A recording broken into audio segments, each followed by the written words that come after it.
Goeiemôre. Ek hoop en ek vertrou, dit gaan vanmôre met jou goed.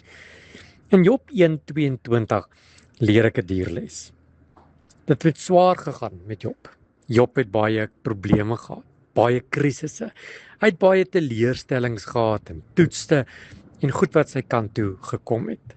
Maar Job het nooit gesondig nie.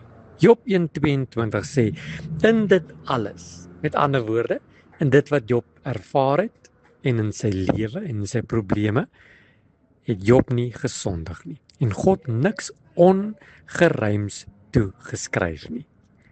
Hierdie vers volg nadat Job deur sy bitterste dag gegaan het. Sy besittings, sy dienaars, sy kinders, hy het alles verloor.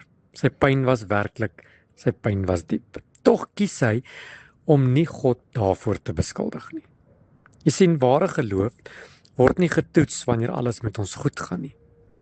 Maar ook wanneer die lewe onverwags uitmekaar uitval, soos wat Job dit ervaar het. Job het nie gemaak asof hy nie hartseer was nie. Hy het gerou, hy het gehuil, daar was hartseer. Maar hy het geweier om te glo dat God onregverdig of kwaadwillig teen hom is. Wanneer ek en jy deur moeilike tye gaan, verstaan ons nie altyd God se plan nie. Verstaan ons nie waar is God en hoekom hy nie reageer nie. Maar ons hoef nie altyd die antwoorde te hê om te weet dat God getrou is nie, dat God voorsien en dat God altyd vir ons die beste sal gee nie.